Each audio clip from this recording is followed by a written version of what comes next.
तो नमस्कार दोस्तों, मैं दीपक नागर दीपक इकोनॉमिक्स के इस चैनल पर आप सभी दोस्तों का स्वागत करता हूं। दोस्तों, इस चैनल पर हम डेली मॉर्निंग में डिस्कस करते हैं डेली इकोनॉमी न्यूज। आज है दोस्तों 27 अगस्त संडे। वैसे तो संडे को कोई विशेष न्यूज नहीं आती है। लास्ट वीडियो हमने दोस्तों बनाया था 24 अगस्त को। उसके बाद पिछले एक दो दिन से ऐसी कोई न्यूज नहीं आई कि मैं इस पर वीडियो बनाऊं। तो दोस्तों आज एक मुझे न्यूज इंपॉर्टेंट लगी है। आप सब दोस्तों ने अब तक न्यूज़पेपर पढ़ लिया होगा। मैं पढ़ता हूं इकोनॉमिक टाइम्स। इकोनॉमिक टाइम्स में एक इंपॉर्टेंट न्यूज आई है दोस्तों। गवर्नमेंट क्या कर रही है, गवर्नमेंट जो LIC, एक तो LIC सॉरी गवर्नमेंट जो होती है ना LIC और पब्लिक सेक्टर बैंक, साथ में स्टेट बैंक ऑफ इंडिया, इनके जो बॉस होते हैं ना, चेयरमैन कहते हैं सामान्यतः, चेयरमैन कह दो, CMD वगैरह, इनकी जो रिटायरमेंट एज बढ़ा रही है, रिटायरमेंट एज इंक्रीज करने का प्रयास कर रही है, ऐसी एक रिपोर्ट चल रही है। तो इसी को हम आज थोड़ा डिटेल में डिस्कस करेंगे। सबसे पहले आप न्यूज देखें इकोनॉमिक टाइम्स की। Government considers raising retirement age for PSU bank chiefs by 2 year. ठीक है, बात यहां तक 2 साल बढ़ाने का प्रयास करिए। SBI chief Dinesh Khara likely to get extension as government moves relaxing retirement age of PSB head. Government क्या कर रही है, जो PSB के हेड है उनकी रिटायरमेंट एज बढ़ा रही है। तो दोस्तों इसी के बारे में जानेंगे। सबसे पहले हम LIC के बारे में बात करेंगे। आप सबको पता है LIC life insurance corporation of India, life insurance corporation of India. भाई दो तरह के क्या होते हैं, बीमा होते हैं, इंश्योरेंस होते हैं। ये तो आप पता होगा, लाइफ इंश्योरेंस और non life insurance. Life insurance में है कि दुर्घटना में किसी में कोई आदमी मर जाता है तो पैसा मिलता है। नॉन लाइफ में दूसरे आ जाते हैं, जैसे कि फाइल लगी तो उसमें कुछ जल गया, किसान की खेती बर्बाद होगी तो फसल बीमा, क्रॉप इंश्योरेंस, ये सब क्या होते हैं, नॉन लाइफ होते हैं। तो एक तो जीवन बीमा, एक गैर जीवन बीमा, दो प्रकार के बीमा होते हैं। तो भारत में LIC एक गवर्नमेंट कंपनी है, आप सबको पता है, बहुत बड़ी कंपनी है, आप सबको पता है। इसके पास लाखों करोड़ों रुपए का फंड होता है, जिसको चाहे बना दे, जिसको चाहे बर्बाद कर दे। ऐसा ही LIC की पावर होती है। ये शेयर जब पैसा निवेश करते हैं तो जिसमें निवेश करते हैं उसके शेयर अपना बढ़ जाते हैं। तो दोस्तों जी LIC की स्थापना बेसिकली 1956 में हुई थी। इसके लिए भारत सरकार एक एक्ट लेके आई थी, LIC एक्ट। बेसिकली पहले छोटी छोटी कई सारी कंपनियां थी, बाद में उनका राष्ट्रीयकरण करके एक LIC को बनाया गया। लगभग 200 से ज्यादा प्राइवेट कंपनियों को इसमें मर्ज किया गया था। जब हम इंडिया में इंश्योरेंस इंडस्ट्री पढ़ेंगे तब इसको डिटेल में डिस्कस करेंगे।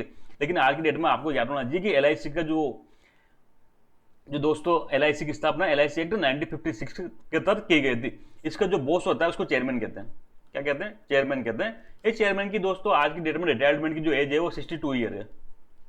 62 ईयर है। अब गवर्नमेंट क्या करने का प्रयास कर रही है, इसको 65 ईयर बढ़ाने का प्रयास कर रही है। बस इससे ज्यादा इसमें अभी फिलहाल के लिए कुछ याद नहीं रखना।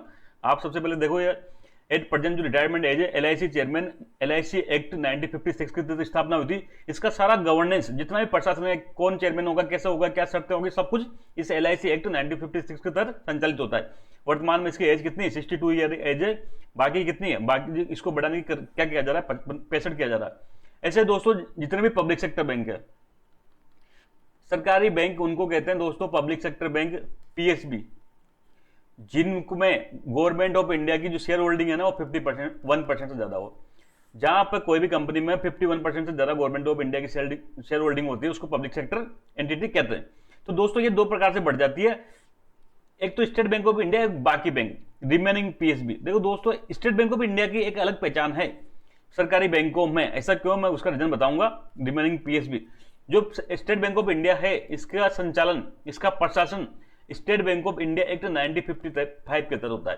मतलब स्टेट बैंक ऑफ इंडिया के संचालन के लिए अलग से कानून बना हुआ है, state bank of India act 1955।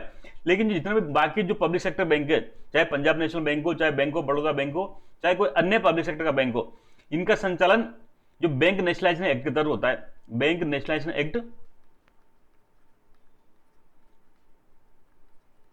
1970 और 1980, ये दो बैंक नेशनलाइजेशन एक्ट है। आपको पता है भारत में बैंकों का राष्ट्रीयकरण 2 बार हुआ था, एक तो 1969 में, एक 1980 में। शुरुआत में 14 बैंकों का राष्ट्रीयकरण हुआ था, बाद में 6 बैंकों का राष्ट्रीयकरण हुआ था। राष्ट्रीयकरण का मतलब सिंपल होता है, प्राइवेट बैंक कंपनी को गवर्नमेंट कब्जे में लेके उसको कहते हैं कि आज से ये बैंक, ये कंपनी सरकारी होगी, तो उसको कहा जाता है राष्ट्रीयकरण। ये निजीकरण का उल्टा होता है, प्राइवेटाइजेशन का जैसे उल्टा होता है। तो ये बाकी बैंकों का संचालन बैंक नेशनलाइजेशन एक्ट के तहत होता है। लेकिन स्टेट बैंक ऑफ इंडिया के लिए अलग से एक्ट है, state bank of India act 1955।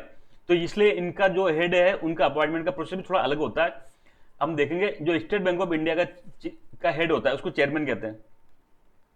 आप सबको पता है आज की डेट में कौन है? दिनेश खारा जी। तो दोस्तों इस एसबीआई एक्ट के तहत जो स्टेट बैंक ऑफ इंडिया का हेड है, चेयरमैन है, उसकी रिटायरमेंट एज 63 ईयर है। और जो बाकी पीएसबी है, रिमेनिंग पब्लिक सेक्टर बैंक है, चाहे वो पंजाब नेशनल बैंक हो, चाहे वो बैंक ऑफ बड़ौदा हो, इनका जो हेड होता है ना, इनका चेयरमैन, इनका सीएमडी, उसकी रिटायरमेंट एज दोस्तों 60 ईयर है। सोचो, स्टेट बैंक ऑफ इंडिया के चेयरमैन की जो रिटायरमेंट एज है वो 63 है, और बाकी जो पब्लिक सेक्टर बैंक के जो हेड होते हैं या चीफ होते हैं, चेयरमैन होते हैं, सीएमडी होते हैं, एक ही बात होती है, उनकी रिटायरमेंट एज 60 ईयर ही है। तो ये अंतर है। इसका अंतर क्यों है? इसका अंतर आप समझ जाओ, रीजन है क्योंकि एसबीआई का अलग से एक्ट है, एसबीआई एक्ट 1955।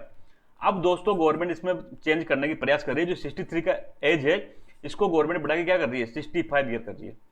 तो एसबीआई के चेयरमैन साहब अब 65 साल की उम्र में रिटायरमेंट होंगे। साथ में जो बाकी बैंकों के जो हेड की रिटायरमेंट एज है वो 60 से बढ़ा के कितनी की जा रही है, 62 की जा रही है। तो थोड़ा सा आपको ये फैक्चुअल इंफॉर्मेशन है, ज्यादा समझाने वाली बात नहीं है। इसको याद ही रखना है कि भाई एसबीआई के चेयरमैन कितनी एज में रिटायर्ड हो जाते हैं। सिंपल एग्जाम पूछा जा सकता है बैंक के एग्जाम में, तब फिर आपको याद होना चाहिए 63 ईयर है। ऐसा क्यों है? ऐसा इसलिए क्योंकि एसबीआई का प्रशासन अलग एक्ट के तहत होता है, जो है एसबीआई एक्ट 1955। अब जो एसबीआई के चेयरमैन है अभी कौन है बताओ? दिनेश खारा जी। इनकी रिटायरमेंट अभी दोस्तों अक्टूबर 2023 में है, लेकिन अगर ये एज लिमिट 63 से बढ़ा के 65 कर दिया जाएगा तो इसका बेनिफिट इनको मिलेगा। दोस्तों आज का जो न्यूज थी यही समाप्त होती है। जल्द मिलेंगे, तब तक के लिए थैंक यू, जय हिंद।